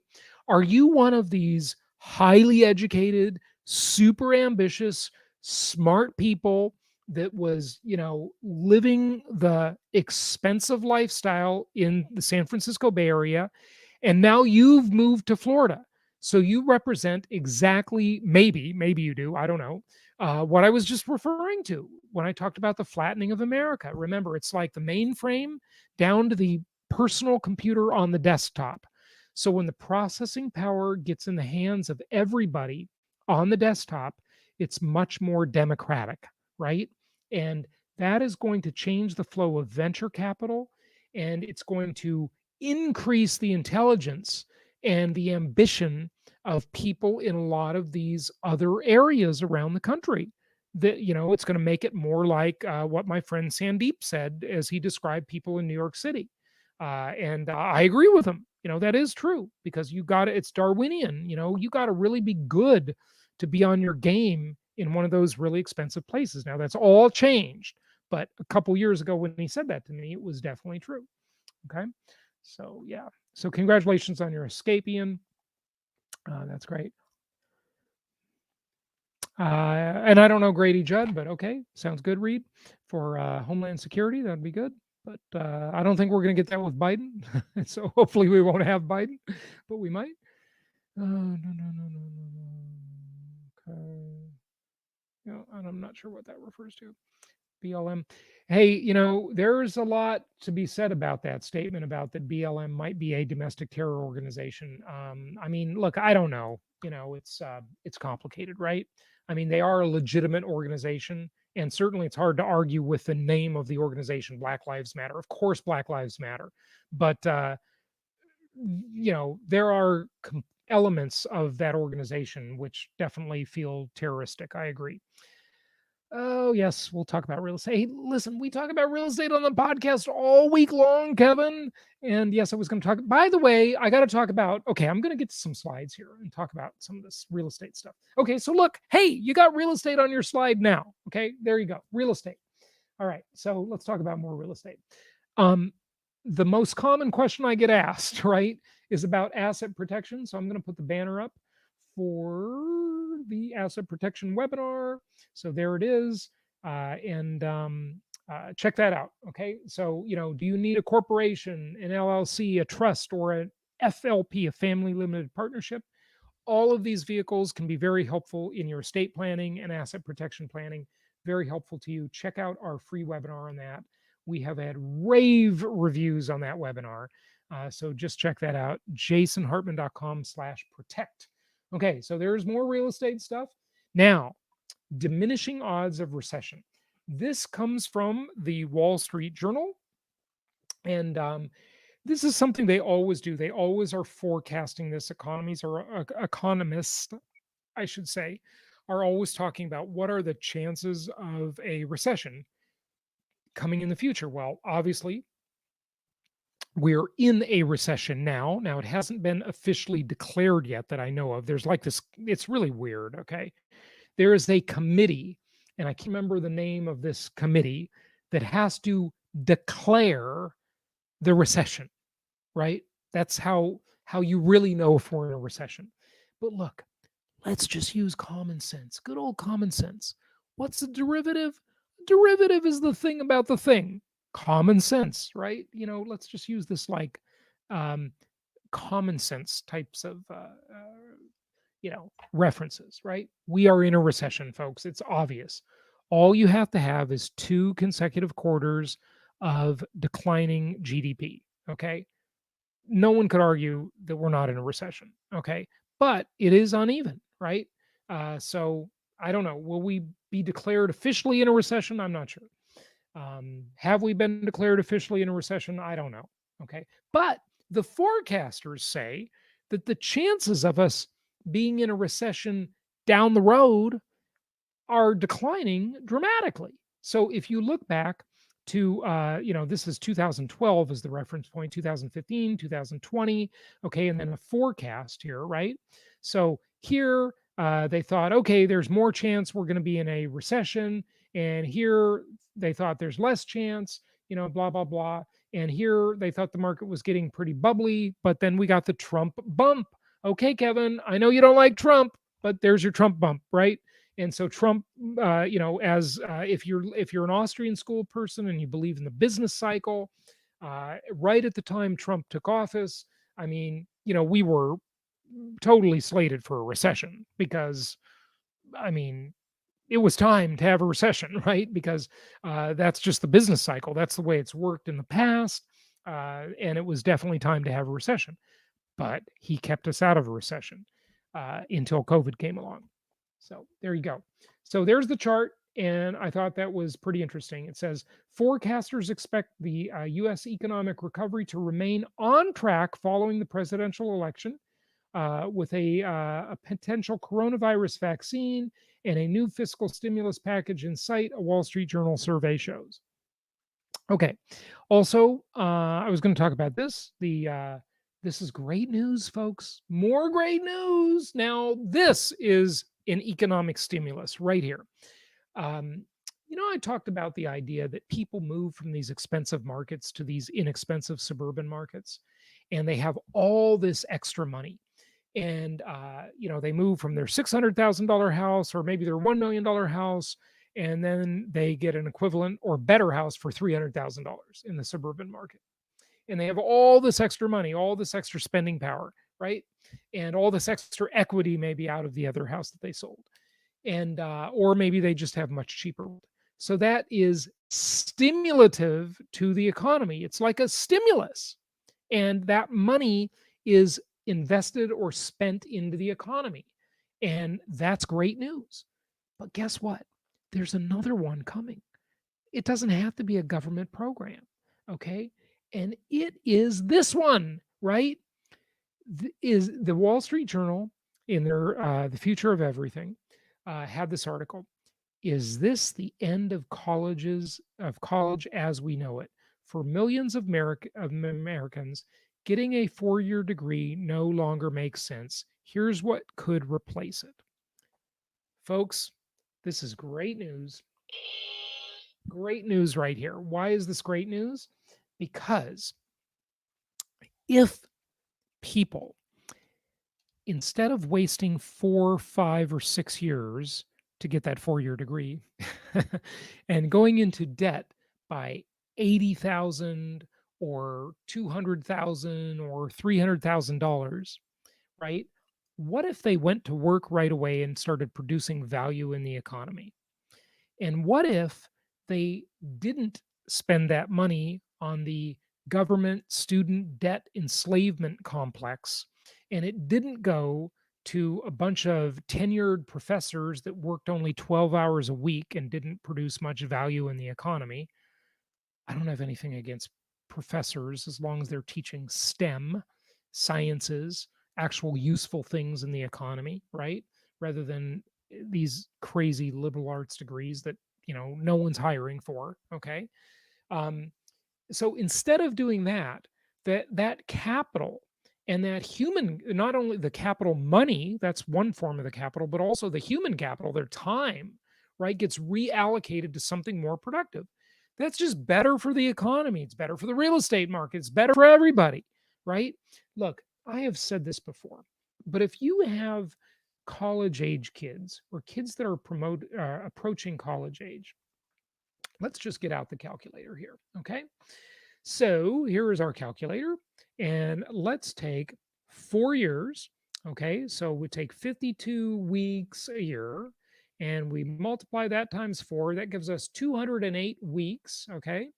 And now, what if instead of sending your kid to college, and let's say they took summers off, right? So let's say they didn't have 208 weeks. Let's say they only had 160 weeks. So 160 weeks is maybe the time you would spend getting a 4-year degree if you did it in 4 years. Okay. Plus, you might spend $80,000 to $200,000, right? What if instead of doing that, you got to be an activist parent and you decided, you know what? I'm going to tell my kid to go to community college, city college for 2 years, just like yours truly did. And they're going to keep studying. But community college, they can do that. They'll stay right here locally, probably. And so no big housing cost.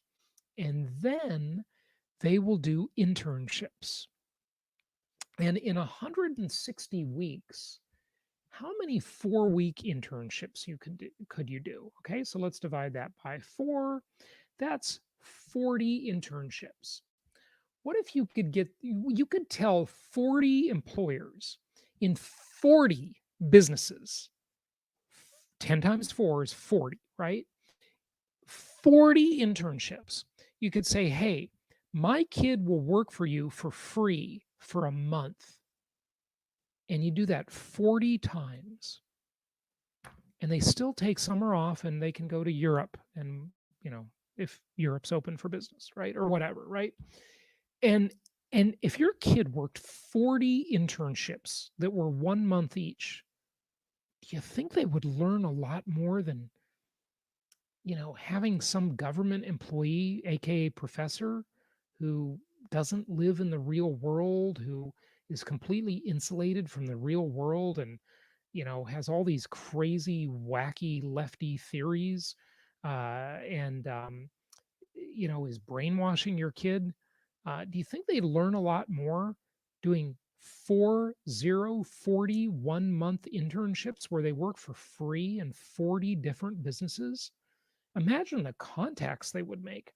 Imagine that once they, had a few of those internships and got better at it and got, more professional after the first 3 or 4 of them, right? And they learned to show up on time and, be a good employee or a good intern. And, imagine the connections they would make. Imagine the coworkers that said, hey, I got a startup idea for startup business. Maybe we should do this together. After we're done with this internship, let's work in the garage. And just like Apple and Microsoft started, and Hewlett Packard started, and so many other companies, let's work on this new startup business idea, right? Or imagine the number of businesses, the number of employers that might want to hire your kid, and they might have a whole career path. They might have multiple offers. I mean, heck, they did 40 internships, 40 internships in the time it would take to go to college. And guess what? You saved $80,000 to $200,000. What could you do with that money? Well, with $80,000, you could buy them 3 rental properties by going to jasonhartman.com, clicking on the properties page, and picking out 3 rental properties there. You could buy them 3 rental properties. Hey, buy them for yourself. Don't give them to the kid. Or maybe tell the kid, you know what? If you will agree to run these rental properties and manage them, imagine what they would learn doing that. They would learn how to collect rent, how to deal with people, how to keep the books, how to pay the mortgage, how to manage the property manager, all with our help, by the way. Shameless self-promotion. Yes, with our help. And we will make some money off that. Yes, shameless plug. And you could buy them 3 rental properties with approximately $80,000, subject to qualifying, of course. And with $200,000, you buy them eight rental properties. 8. It may, maybe 6 to 8 rental properties with $200,000. Wow. That would be pretty phenomenal. They'd get all the work experience, they'd make all the connections of the other coworkers and employees, plus the employers that would potentially hire them. They would have properties, they would have assets, they would have a huge network of people, a lot better than a college network would ever be, right? And plus, they can still go to community college for 2 years for almost no money. This sounds like a great idea, folks. Go get your kid 40 internships. You don't have to set them up all at once, set up one at a time. Okay. And just say, hey, look, my kid will be your slave. My kid will work for free for you for a month. Do you have anything they can do?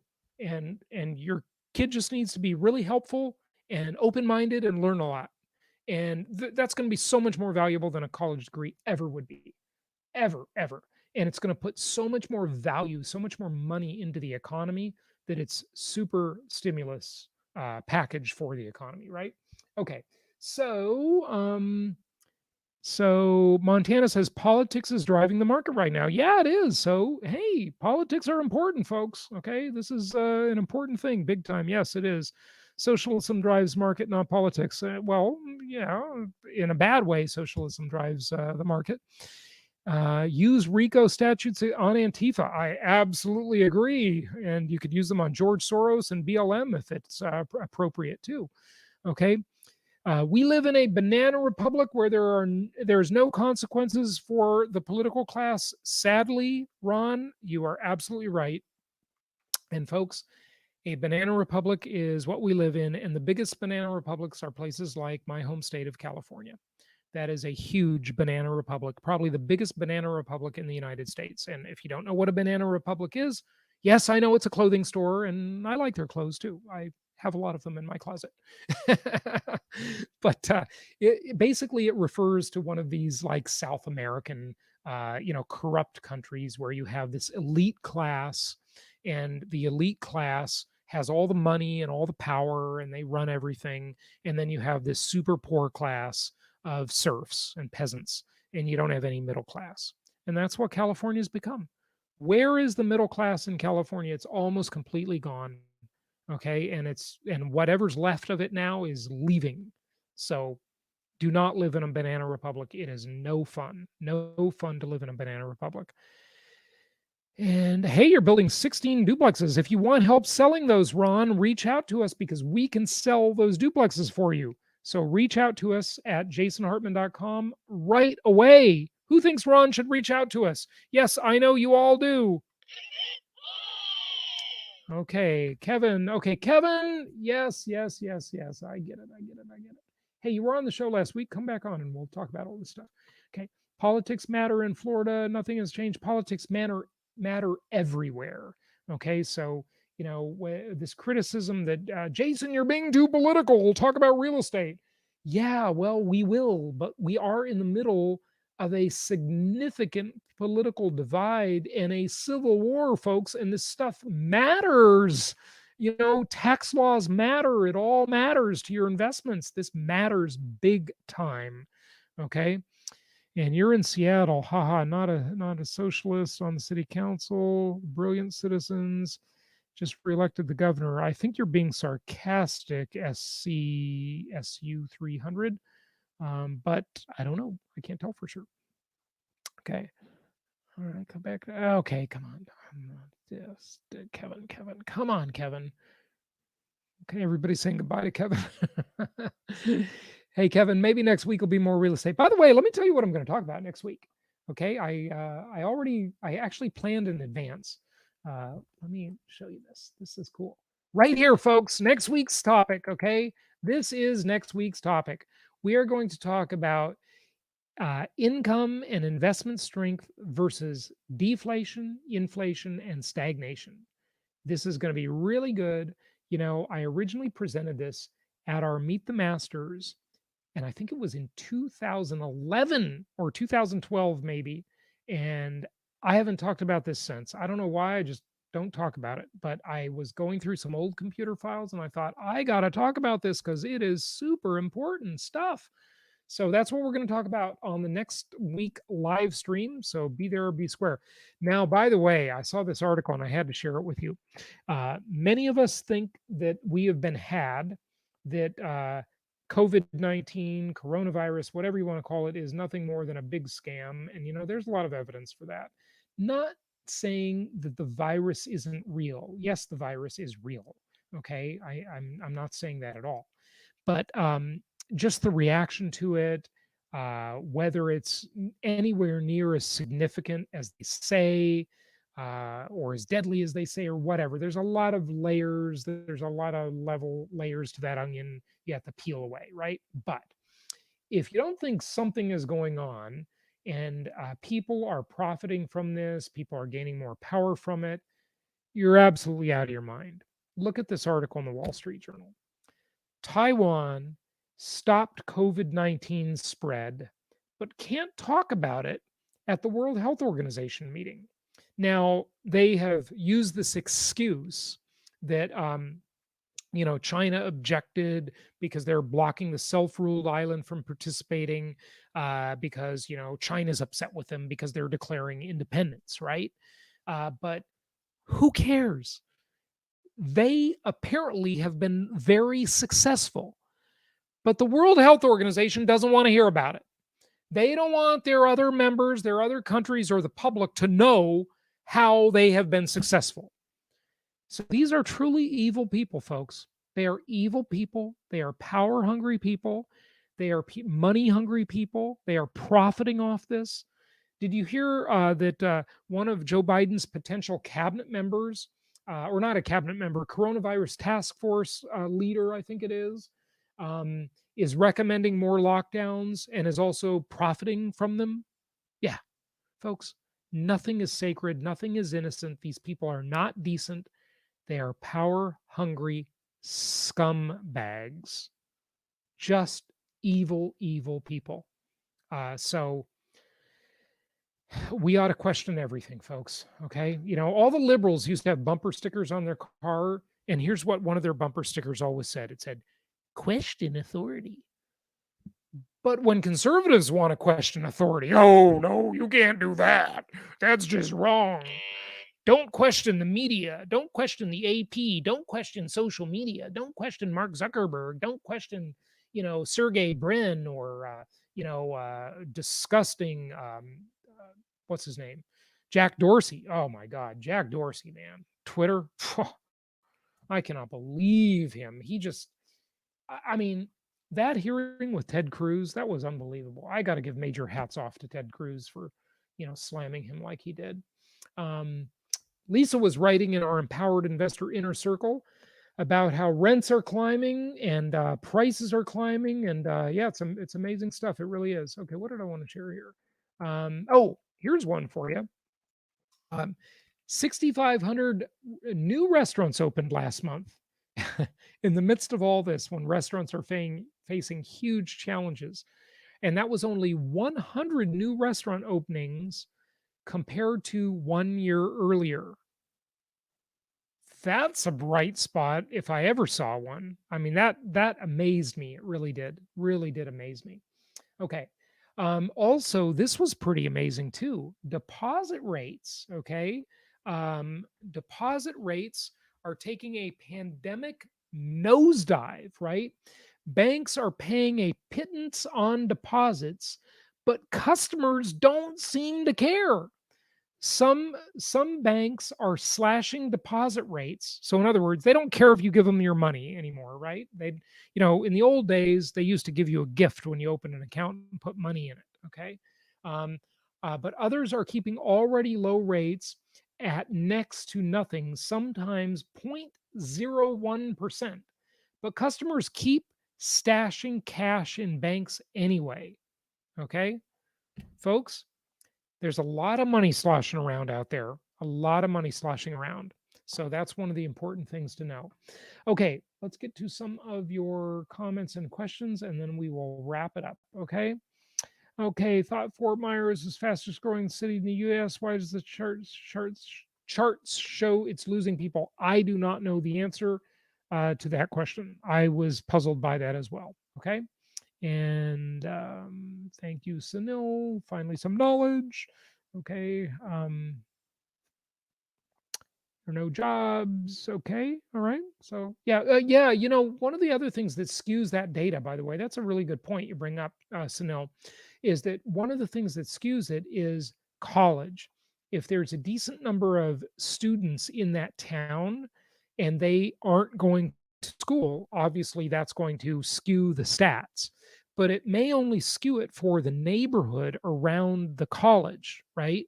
It doesn't really skew it for the investment potential of the rest of the city outside of the college oriented area. But the aggregate stats may show people leaving and population declining slightly like they did.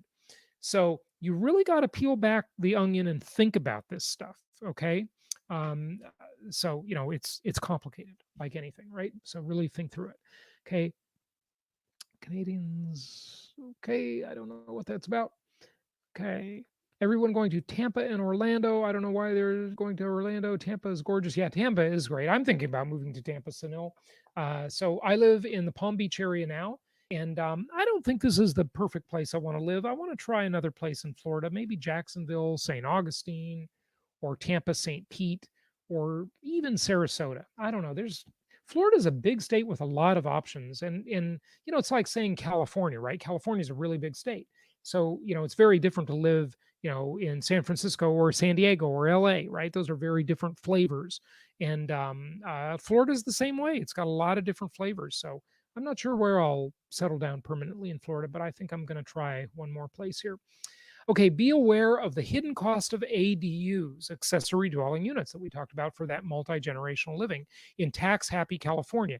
Your property can get reassessed at increased square footage at $300 per square foot or more. Yes, I agree with you, Ian. That's a very good point. I did not mention that, but I know those ADUs are very expensive.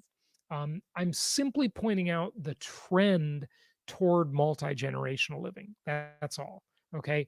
And in California, I wouldn't do anything. Just move out of California. That's the best thing you could do, is just get out of California. I did it 9 years ago, and it was a great decision.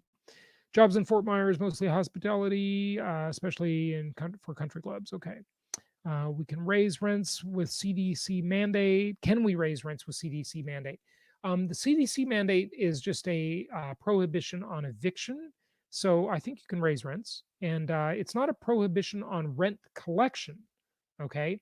You can literally, like I said before, you can literally sue your tenant occupying your property for back rent if they owe you rent.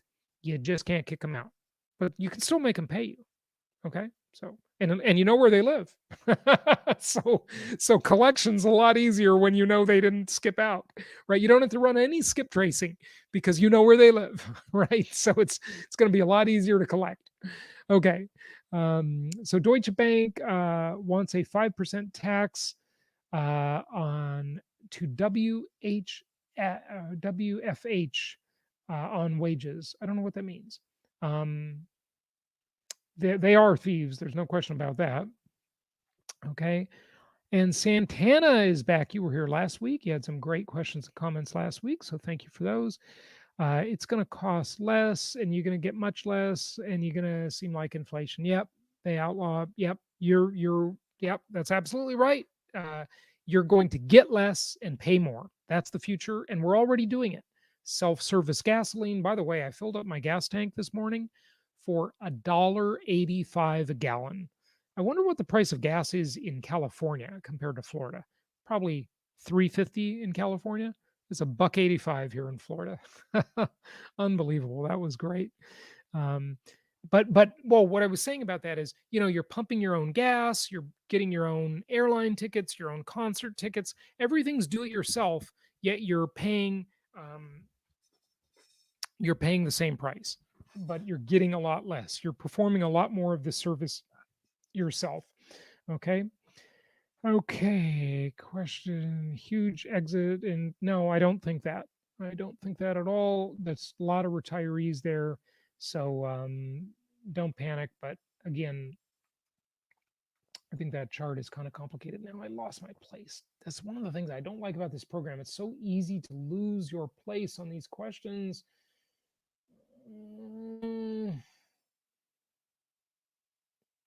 Okay, so Sunil is complaining that Naples, Fort Myers, also very Republican and very restrictive. Zoning is ridiculous. I'm sure that people coming into the state from Cali and New York are going to, yeah, well, that's actually good for property values when the zoning is really restrictive and ridiculous. So, that's a double-edged sword. Once you own there, you love that restrictive zoning because that makes your property values go up because it's very hard to build there. Okay. What's over? Okay. Yeah. You know what I think we should do on future live streams? I think if you're asking an actual question, you should just put a Q in front of it. So I'll know it's a question rather than you guys communicating with each other on these threads. I mean, I love that you're talking to each other, but it's just faster to sort through it. Okay, Jason, what about, so David asks, Jason, what about the general investment in single family homes in Central Florida market? Is it not a good time to invest or should I hold off? I think it's a great time to invest. I've said that consistently. David, you're not following my podcast and all these live streams. So listen to the podcast. Please listen to the Creating Wealth show. Very important that you listen to that. A lot of good stuff there. And I mean, I think there is a massive housing shortage in these suburban markets. We know that interest rates are insanely low. You get to lock in that rate for 3 decades, David, and the houses are still relatively cheap. And in terms of a monthly payment perspective, they are cheaper than they were 14 years ago. They are cheaper than they were back in 1984. They are even cheaper than they were in 1976. Everybody keeps wondering, when is it going to end? When's the bubble going to pop? Why are real estate prices keep going up? They keep going up because they're cheaper than they were in 1976, and they're cheaper than they were in 1984, and they're cheaper than they were in 2006 on a payment basis, on a principal and interest payment basis. The median house price adjusted for inflation, interest rate, and price is cheaper now. So buy some properties. Buy some properties. More sound effects. So you can do that. So you can profit from it. Okay? Yes. There you go. I'm just entertaining myself here. Okay. So yes, buy some more properties. Exactly. Biden will be great for real estate investors. Well, I'm not saying it'll be great. I mean, if the idiot ends the 1031 exchange, I think that'll be terrible. But anyway, look at whatever. The point is, all this political stuff, we do have to talk about, we do have to think about it. We're in the time right now in the election time. This talk will fade away as the election gets settled and, we get through whatever new tax policies there are and such. And we won't talk politics all the time, but this is the time to be talking about politics, folks. That's what's going on in the world. Okay. You'd think there was no more coronavirus because everybody's just talking politics right now, right? So that's what's happening. But the point is, there's a strategy for everything. There's a strategy for a socialist idiot like Joe Biden or Kamala Harris, or however you're supposed to say her name. And there's a strategy for a second Trump term. Okay. It just, the strategy varies slightly for either one. Okay. I don't know, whatever. I mean, I don't know. I don't know why church and Trump rallies are super spreader events, but somehow going to a Joe Biden campaign rally, which is the same thing as a riot, is not a super spreader event. Somehow a riot of Joe Biden voters where you're throwing Molotov cocktails and burning down things and putting graffiti all over and trash everywhere and breaking windows. Somehow that Joe Biden rally is not an infection problem at all, but a Trump rally and a church service, somehow that's an infection problem.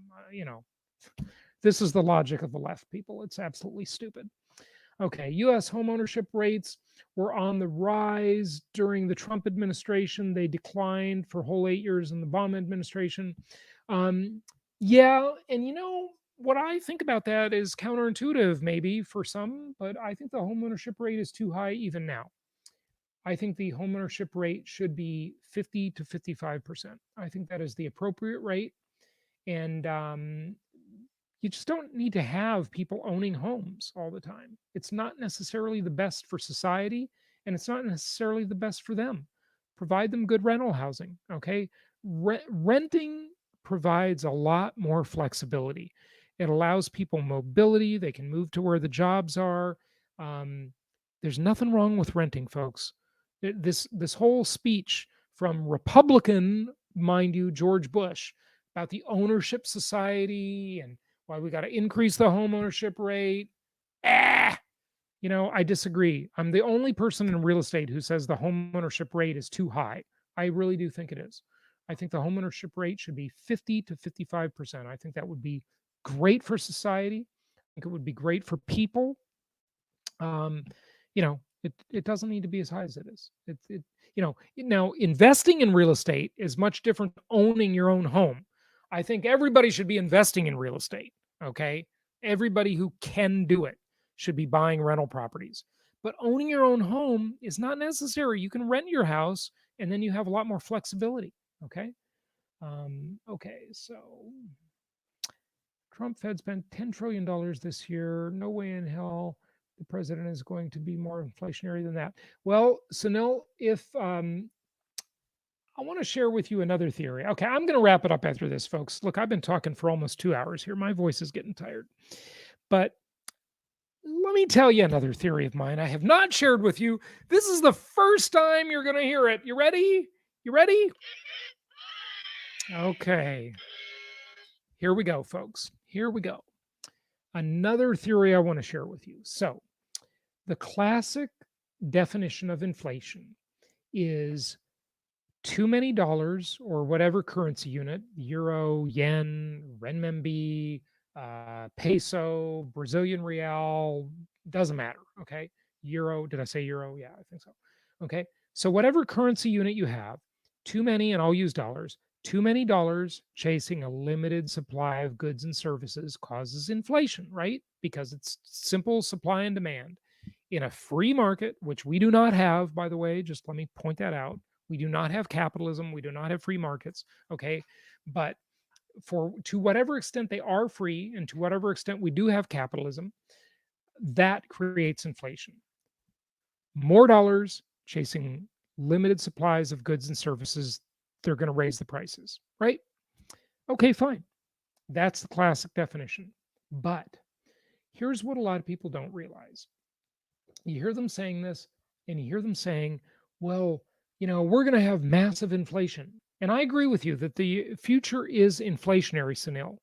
I do agree with that. But I want everybody to realize this. The supply of goods and services in the economy has massively increased. It has massively increased. Think about it, folks. And, on the podcast, I'm always telling people that you must watch old movies and old TV shows. Last night and this morning, I just got finished watching the 1966 movie, or was it 68 or 66? I don't know.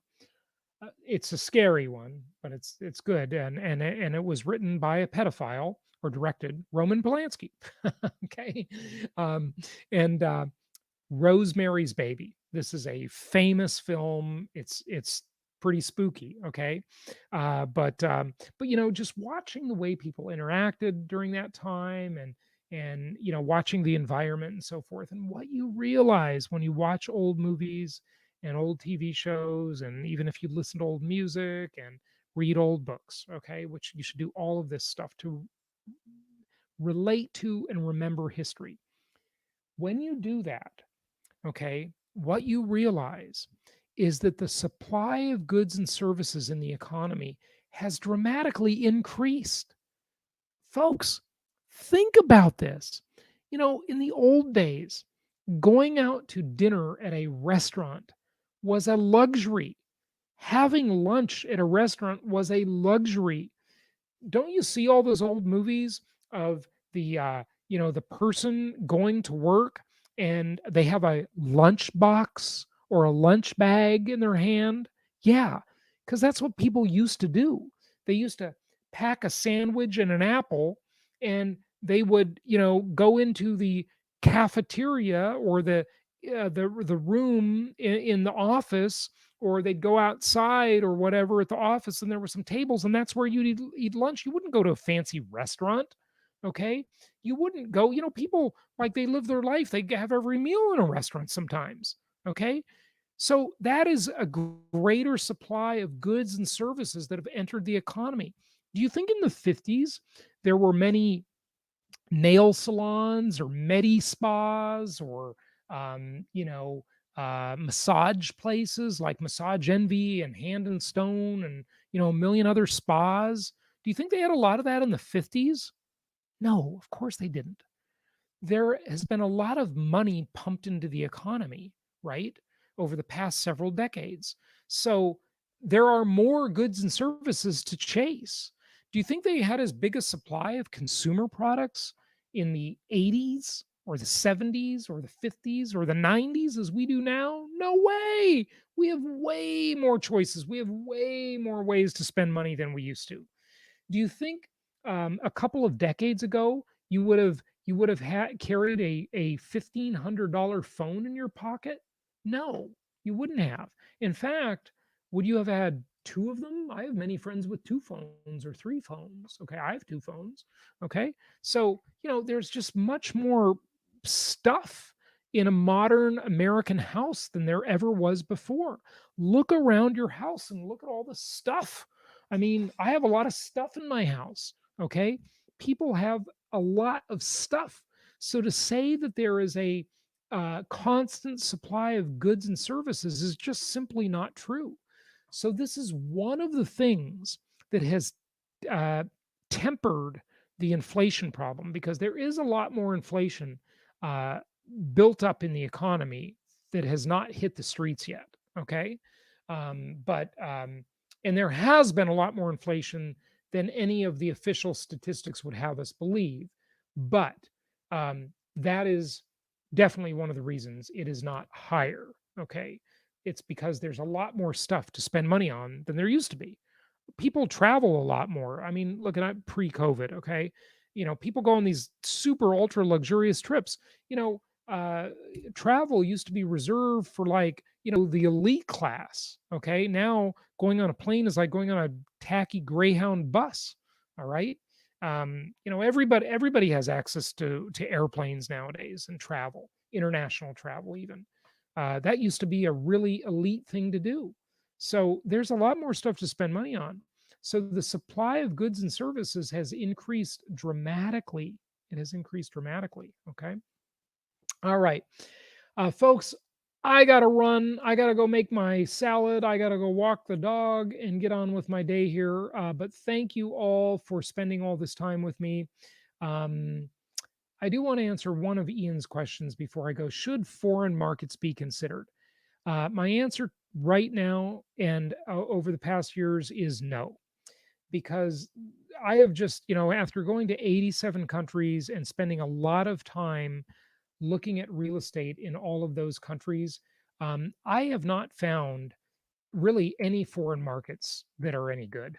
I've just not been at all impressed with the foreign markets. Okay. Um, the US is a pretty special real estate market. It really, really is. So I don't think there's any foreign market right now that would be any great shakes.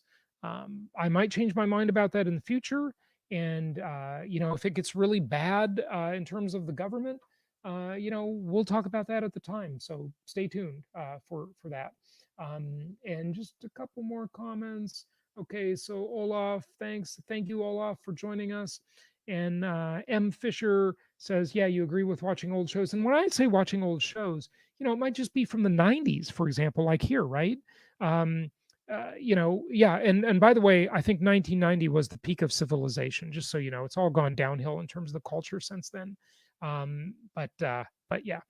But watch shows from the 80s, the 60s, the 70s. I mean, it's just amazing. The 50s, it's so different how people were.